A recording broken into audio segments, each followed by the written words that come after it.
우리 함께 보실 말씀은 사무엘상 13장 5절에서 12절의 말씀입니다.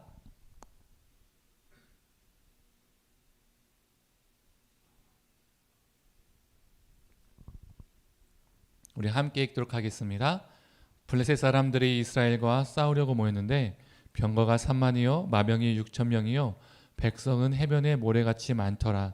그들이 올라와 베다웬 동쪽 빅마스에 진침해 이스라엘 사람들이 위급함을 보고 절박하여 굴과 수풀과 바위틈과 은밀한 곳과 웅덩이에 숨으며 어떤 히브리 사람들은 요단을 건너 갓과 길앗 땅으로 가되 사울은 아직 길갈에 있고 그를 따른 모든 백성은 떨더라.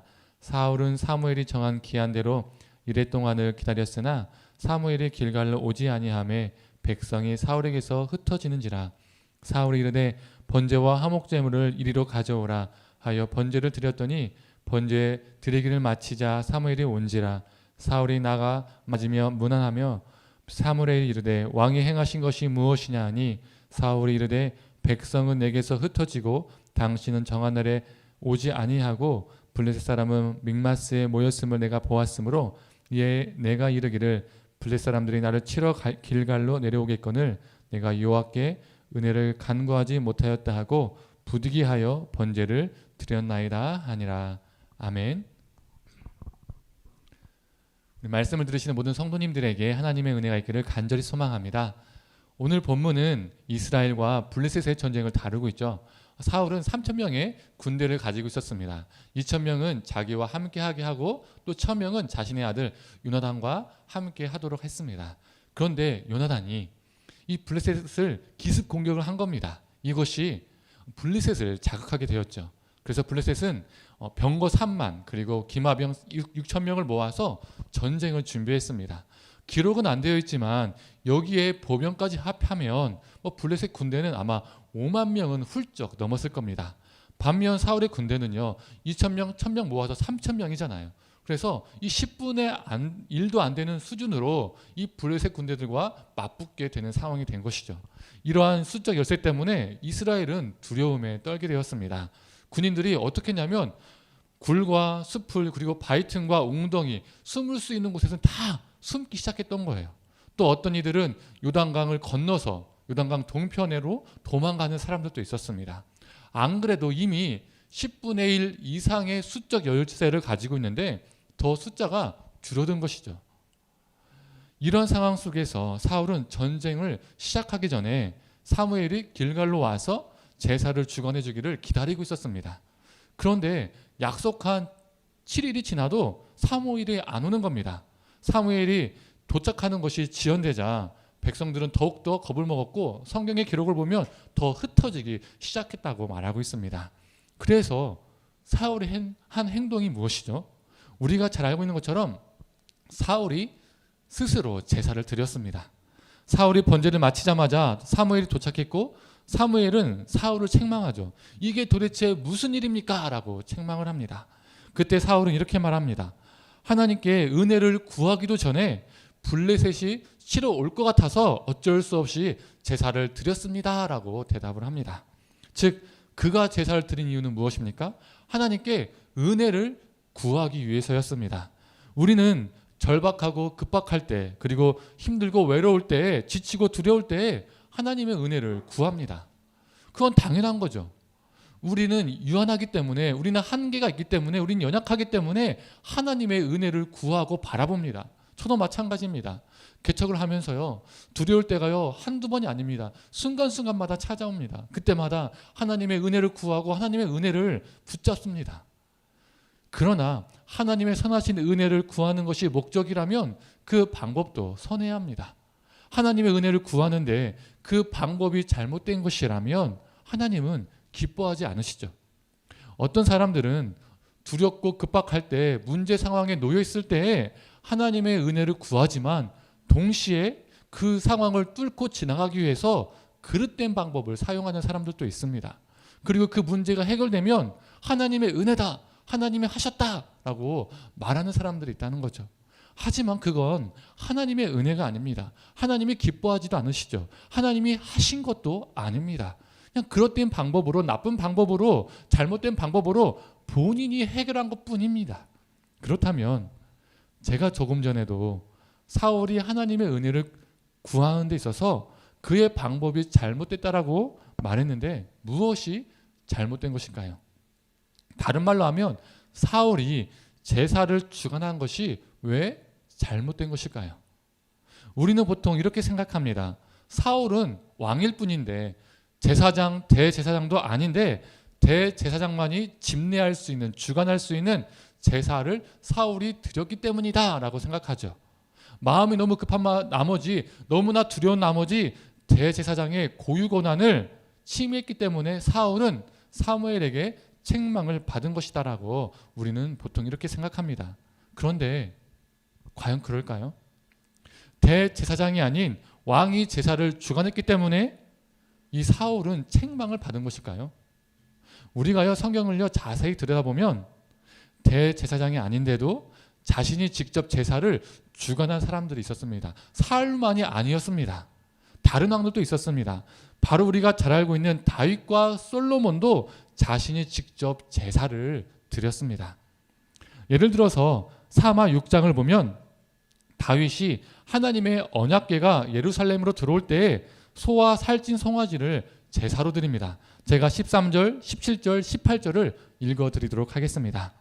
여호와의 궤를 맨 사람들이 6걸음을 가매 다윗이 소와 살찐 송아지로 제사를 드리고 17절, 18절이요.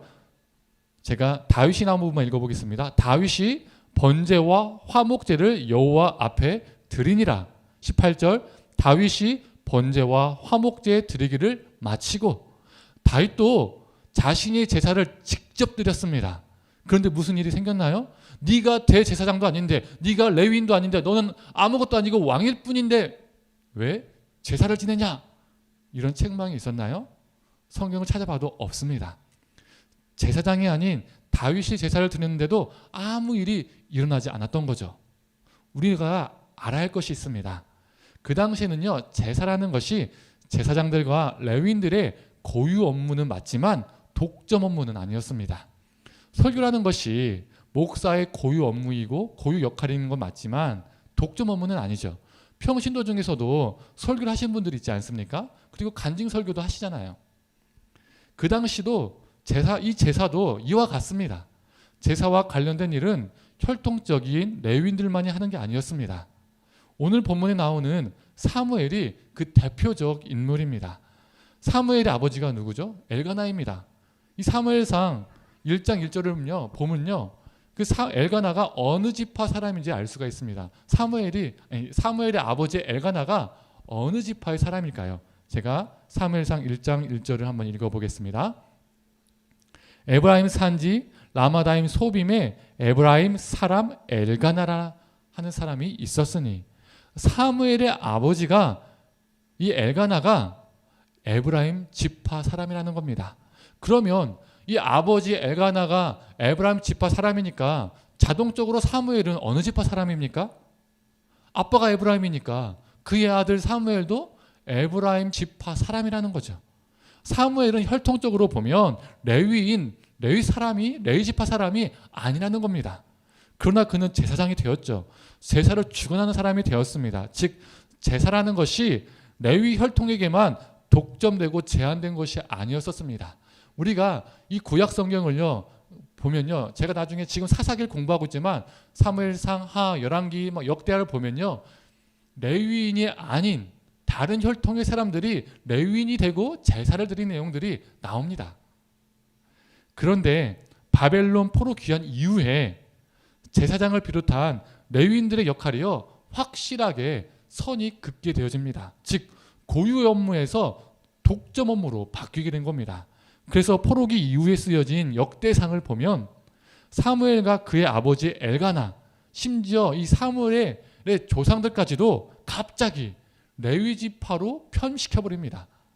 이 열왕기 전까지는 역대기가 쓰여지기 전까지는 이 사무엘서에서는 이 엘가나가 에브라임 지파였는데 역대기에서부터는 갑자기 레위 지파로 바뀐다는 것이죠. 그 이유는 레위인이었기 때문에 제사를 드린 것이다라는 것을 보여주기 위해서 이 엘가나와 사무엘과 이 사무엘의 손조들을 레위지파로 편입시켜 버립니다. 여튼 그 당시 제사는 고유 업무였지 독점 업무는 아니었기 때문에 다윗이 제사를 주관했을 때 아무 일이 일어나지 않았습니다. 솔로몬도 그러했습니다.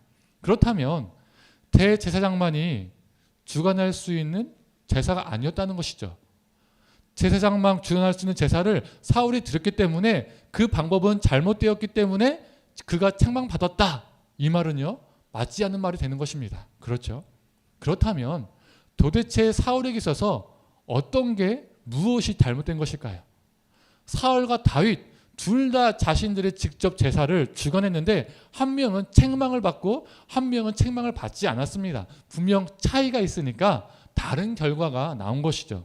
그렇다면 사울과 다윗의 차이점은 무엇일까요? 그 차이점은 그들이 제사를 드린 이유에 있습니다. 다윗이 제사를 드리는 그 이유와 사울이 제사를 드린 이유가 달랐다는 겁니다. 다윗은 하나님의 언약궤가 예루살렘 성으로 들어옴에 있어서 너무나 기뻤습니다. 그 기쁨 속에서 하나님께 감사해서 하나님을 찬양하기 위해서 하나님께 영광 돌리기 위해서 제사를 드렸습니다. 반면 사울은 하나님을 이용하기 위해서 제사를 드렸다는 겁니다. 왜 그럴까요? 그 당시 고대 근동의 주변 나라들과 이스라엘의 차이점이 있었습니다. 주변 나라들은 군권, 즉 전쟁 개시권이 왕에게 있었습니다. 그러나 이스라엘은요 달랐었습니다. 왕에게 전쟁 개시권이 없었습니다. 백성들의 요구에 의해서 이 이스라엘에 왕이 세워졌지만 다른 나라와 달리 이스라엘의 왕은 전쟁 개시권이 없었다는 거예요. 그렇다면 전쟁 개시권은 누구에게 있었을까요? 네, 바로 하나님께 있었습니다. 이는 인간 왕은 세워졌지만 이스라엘은 여전히 하나님이 다스리시고 하나님이 돌보시고 하나님이 지키신다라는 의미를 가지고 있습니다. 즉 신정 안에서의 왕정을 의미하는 것이죠. 오늘 본문에서 사울이 제사를 드린 이유가 무엇입니까? 하나님의 은혜를 구하기 위해서였습니다. 다른 말로 하면 하나님의 은혜를 얻기 위해서 그는 제사를 드린 것이죠. 은혜를 구한다 이 말만 보면 사울은 하나님을 무척 의지하는 것 같습니다. 신정 안에서의 왕정을 보여주는 것 같죠. 하지만 그 속을 들여다보면 실제로는 아니었다는 겁니다. 그가 바라는 은혜는 무엇이었을까요? 전쟁에서 승리죠. 왕이기 때문에 전쟁에서 승리를 바라는 것은요 당연한 마음일 겁니다. 그런데 그 승리를 위해서 자신이 해서는 안 될 전쟁 계시를 제사를 통해서 행했다는 겁니다. 그에게 있어서 제사는요 하나님의 거룩한 예식이 아니었다는 겁니다. 하나님께 다가가는 그 거룩한 예식이 아니었다는 거예요. 그는 제사를 통해서 자신이 전쟁 계시를 행하였고 제사를 통해서 승리를 얻고자 했습니다. 그에게 있어서 제사는 거룩한 예식이 아니라 전쟁을 위한 도구였다는 겁니다. 자신의 승리를 얻기 위한 도구였다는 것이죠. 하나님의 은혜를 구한다면서 하나님을 의지하지 않는 것은 하나님을 이용하는 겁니다. 그 은혜를 통해서 나의 이득을 보기 위함이죠. 사람도 사람을 이용할 때 있지 않습니까? 사람도 사람을 이용할 때 그렇지 않습니까? 사람을 이용하려고 나쁜 마음을 먹으면 어떻습니까? 그 이용하려는 그 상대방을 의지하나요? 의지하지 않습니다. 절대로 의지하지 않습니다. 그 상대방은 그냥 나의 먹잇감이 되는 것이죠. 그저 도구입니다. 그 사람을 통해서 나의 이득을 얻고자 할 뿐인 것이죠. 그래서 사울의 방법이 잘못된 것입니다. 대제사장이 아닌 왕이 제사를 드렸기 때문에 잘못된 것이 아니라 하나님을 의지하지 않고 하나님을 이용하려 했기 때문에 그의 방법은 잘못된 것이죠. 이런 사울의 모습은 오늘 본문 말고도요 이후로도 계속 나옵니다. 이 사무엘서의 저자는 왜 사울이 실패한 왕이었는지, 왜 사울이 악한 왕이었는지 계속 이 사무엘서를 통해서 노출시킵니다. 바로 뒷장 14장도 블레셋과의 전쟁 이야기를 담고 있죠. 요나단과 무기를 든 소년 이렇게 단둘이서 블레셋 이 적진에 들어가서 블레셋을 격파합니다. 그리고 블레셋 군인들이 이 혼비백산이 되었습니다. 지금까지는 수적 열세에 몰려서 두려움에 떨었던 이스라엘 군대에게 이 광경과 소식은요, 사기를 불러일으켰을 겁니다. 이 분위기가 상승 곡선을 타고 가는 것이죠. 이때 사울은 어떻게 했을까요? 이 소식을 듣자마자, 알게 되자마자 갑자기 그에게 떠오른 것은 무엇이었을까요? 뭘 가져오라고 하죠? 하나님의 언약궤를 가져오라고 합니다. 지금 분위기 탔으니까 언약궤를 가지고 싸우겠다는 겁니다. 평상시에 하나님의 말씀이, 하나님의 임재가 너무 좋아서 하나님의 말씀, 그 언약궤를 가지고 다녔던 것도 아닙니다. 하나님의 언약궤는 무엇입니까? 하나님의 임재, 하나님의 현존을 의미했습니다. 하나님의 임재 앞에 거룩을, 하나님 임재 앞에서 그 경외를 느껴야 되는데, 그에게 있어서 언약궤는 자신의 이용도구였습니다. 승리를 위한 도구인 것이죠. 야, 빨리 갖고 와. 이길 것 같으니까 빨리 가져와서 싸우자. 이런 것이죠. 또한 14장 후반은 블레셋과 계속된 전쟁 속에서 사울이 갑자기 군대를 향해서, 온 이스라엘 군대를 향해서 금식을 선포했습니다. 지난 아침 묵상 때도 언급했지만 금식은요, 하나님을 향한 겸손, 그리고 하나님을 의지하겠다는 그 신앙의 행위, 그리고 죄악으로부터 돌이키겠다는 그 회개의 의미를 가지고 있었던 신앙 행위입니다. 즉 금식은 거룩한 행위였던 것이죠. 그런데 왜 사울이 금식을 선포했는지 우리는 주목해야 됩니다. 하나님 앞에서 겸허하기 위해서, 하나님을 더 의지하기 위해서, 하나님 앞에서 회개하기 위해서 그가 금식을 선포했습니까? 아닙니다.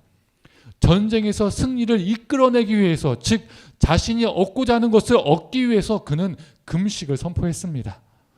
뭐라도 먹는 자는요, 정말 저주를 내리겠다라고 경고까지 합니다. 그런데 이 사울의 아들 요나단이 이 아버지의 명령을 듣지 못하고 배가 고파서 꿀을 찍어 먹는 사건이 일어났죠. 그때 성경은 어떻게 표현하고 있습니까?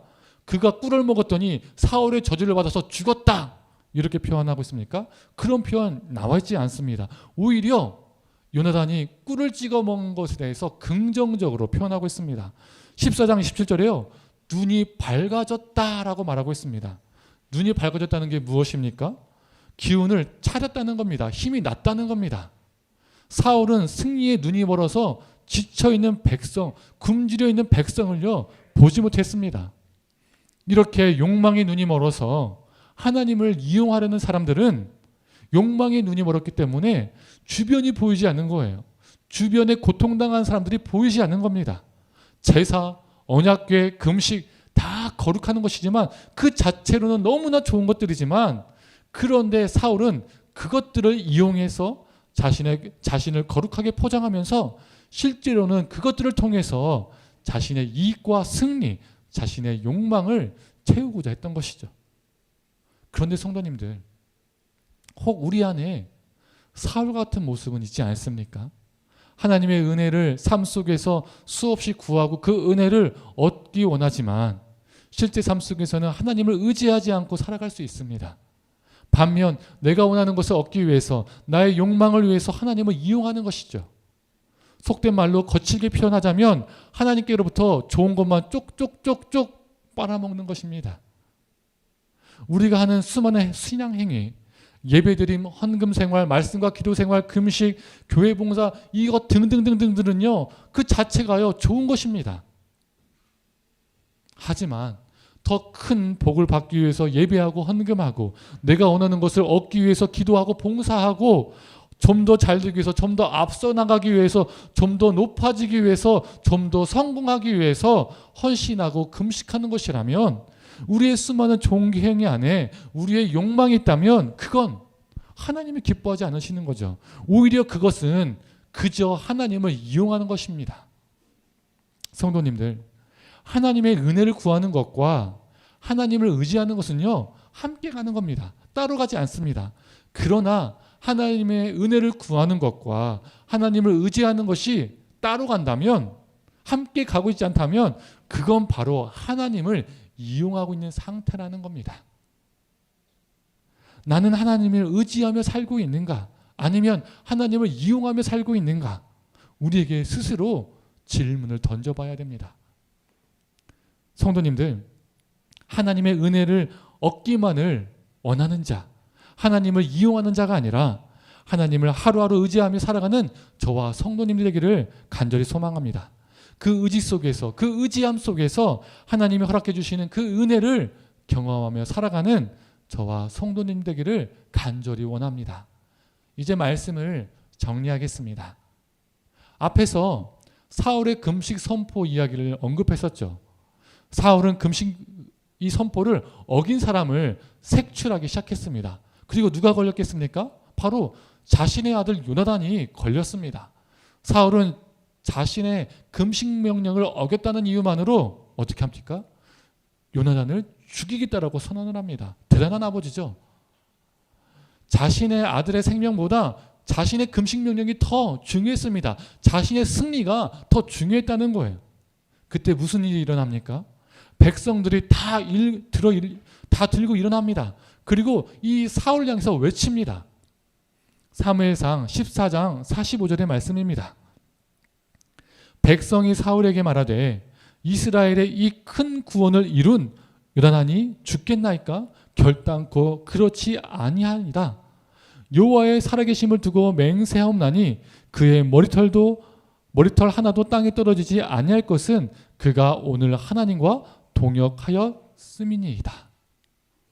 사울은 요나단을 죽이려 했지만 백성들은 전쟁을 통해서 목격했던 겁니다. 뭘 목격한 겁니까? 지금까지 하나님이 요나단과 함께 하시고 하나님이 그를 사용하시고 하나님께서 그와 함께 동역하시는 그것을 백성들은 목격했던 것이죠. 이스라엘이 전투에서 이길 수 있었던 이유는 사울의 제사, 사울의 금식 선포가 아니었다는 겁니다. 하나님과 동역하는 요나단이 있었기 때문에 하나님이 그를 통해서 구원을 베푼 것이었죠. 성도님들, 우리가 사울이 아니라 요나단과 같은 존재가 되기를 원합니다. 눈에 보이는 종교적 행위에 열광적으로 몰두하는 자, 그것이 나의 거룩이라고 착각하는 자, 내가 그래서 믿음이 좋다고 착각하는 자, 그렇게 거룩하게 포장하면 다 됐다라고 생각하고 때로는 그렇게 거룩하게 포장하지만 하나님을 이용하는 자, 이러한 자가 아니라 요나단처럼 하나님과 동행하고 동역하는 자, 하나님께 사용되는 자, 그래서 하나님과 일하는 것을 세상이, 주변 사람들이 목격하게 하는 자, 그런 자가 되기를 원합니다.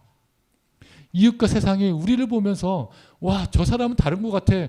저 사람을 보면 하나님이 일하시는 것 같아. 하나님이 그와 함께하는 것 같아. 저 사람은 정말 다른 글이 쓰는 것과 다른 것 같아. 이러한 고백이 세상이, 이웃이 그들의 입술 가운데 있기를 원합니다. 이 역사가 우리 삶 가운데 있기를 원합니다. 특히 우리는 지금 사순절에 놓여 있습니다. 우리 예수님께서는 요한복음 20장 21절에 이렇게 말씀하셨습니다. 예수께서 또 이르시되 너에게 평강이 있을지어다. 아버지께서 나를 보내신 것 같이 나도 너희를 보내노라. 예수님은 내가 너희를 구원하기 위해서 내가 이 땅에 왔다라고 능동형으로 표현하지 않으십니다. 오히려 어떻게 표현하십니까? 내가 보냄을 받았다라고 수동형으로 표현하십니다. 하나님과 동등되고 하나님의 본체시나 하나님과 그 동등됨을 취하지 않으시고 수동형을 통해서 하나님의 의해서 사용되어 보냄을 받았다라고 표현하고 계신 것이죠. 보내심을 받은 우리 주님을 통해서 십자가에서 죽기까지 낮아지신 우리 주님을 통해서 생명의 역사가 일어났습니다. 그리고 우리 주님은 나도 너희를 보낸다라고 말씀하십니다. 즉 우리를 이 땅에서 사용하기를 원한다라는 말씀이시죠. 성도님들, 하나님을 이용하는 자가 아니라 하나님께 사용되는 자 되기를 원합니다. 우리는 너무나 부족하지만, 우리는 연약하지만 우리 하나님이 우리와 함께 일해 주심으로써 우리 삶을 통해서 하나님의 구원의 역사가, 하나님의 생명의 역사가 일어나기를 원합니다. 하나님께 사용되어지는 귀한 사순절 기간이 되기를 간절히 축원합니다.